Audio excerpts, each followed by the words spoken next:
আমার বাবা ২১ সালে মারা যাওয়ার পরে মা বলেছিল, মা তুমি তো মেয়ে মানুষ, তুমি ওইখানে গিয়ে বসবা, মানুষ কি বলবে। রেস্টুরেন্টে গিয়ে ১৫০ টাকার প্লেটের ৬টা মোমো দিয়ে আমাদের মন ভরে না। ৬ পিস মোমো মাত্র ৫০ টাকা। কি অবাক হলেন? ঠিক শুনেছেন, রাজশাহীর বিনোদন কেন্দ্র হিসেবে বেশ পরিচিত লালন শাহ মুক্ত মঞ্চ। এই মঞ্চের ঠিক পাশেই গরম গরম ধোয়া ওঠা মোমো সেল করছে ঐশী। প্রাইমারি স্কুলে প্রধান শিক্ষিকার মেয়ে ঐশী। বাবা ছিলেন একজন অ্যাডভোকেট।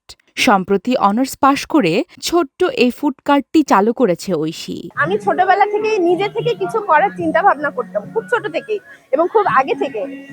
আমি যখন শুরু করি হঠাৎ করে আমার মাথায় চিন্তা আসছে যে শীত পড়েছে, এখন তো মোমোটা আস্তে আস্তে আমাদের শহরগুলোতে খুব চাহিদা হচ্ছে, তো দোকানে অনেক বেশি টাকা দিয়ে কিনতে হচ্ছে। তো আমি চিন্তা করলাম যে আমি শুরু করি না, অল্প কিছু পরিসরে অল্প দামে আমি মানুষকে আগে খাওয়াই। মানুষ যদি পছন্দ করে আমি নতুন করে আরো আইটেম বাড়াবো। আর হচ্ছে এইখানে বসেছি, আমার প্রথমে একটু লজ্জা লেগেছে, কিন্তু এখন ওই লজ্জাটা আস্তে আস্তে কেটে যাচ্ছে কাস্টমারের রেসপন্স দেখে। এখন ভালো লাগছে, আমি বিষয়টা এনজয় করছি। আমার একটা ছোট্ট বোন আছে, ওর নাম এশা। তো ও আমার হাতের খাবারগুলো খেতে খুব পছন্দ করে, বিশেষ করে মোমোটা ওর অনেক বেশি পছন্দ।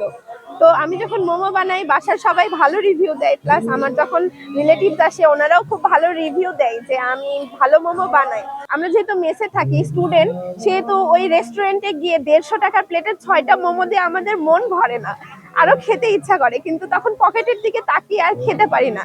সেই জন্য আমি চিন্তা করলাম যে ক্রিস্পি চিকেন, চাউমিন এগুলো তো আমরা সবসময় বাসায় করতে পারবো, কিন্তু মোমোটা যেহেতু একটু মানে ট্রিকি বিষয়টা বা একটু ঝামেলার হ্যাসেলের, সেই জন্য আমি চিন্তা করলাম কম প্রাইসে যদি আমি এখানে বসি এবং সবাইকে সার্ভ করতে পারি, তাহলে হয়তোবা সবার একটু খাওয়ার ইচ্ছাটাও হবে, একসাথে ২-৩ প্লেট আমি খেয়ে নিতে পারবো। এই জন্যই আমার মোমো থেকে শুরু করা। রেস্টুরেন্টে তো অনেক ফ্লেভারের মোমো পাওয়া যায়, অনেক টেস্টের মোমো পাওয়া যায়। তো আমি এখানে বসেছি যে যারা পছন্দ করছে তারা খুব ভালো রেসপন্স করছে, আবার অনেকে কৌতূহল বশত খাচ্ছে যে আসলে টেস্টটা কেমন হবে, মোমোটার সঙ্গে তারা পরিচিত নয়, সেই টেস্ট থেকেও তারা মানে সেই ইয়ে থেকেও তারা চাচ্ছে যে মোমোটা একটু টেস্ট করে দেখি। আমি একাই নিজ হাতে আপনার হচ্ছে জিনিসপত্র কিনে নিজে নিজেই বানাই এবং সেটা ফ্রিজ করে পরের দিন নিয়ে সেটা আসি।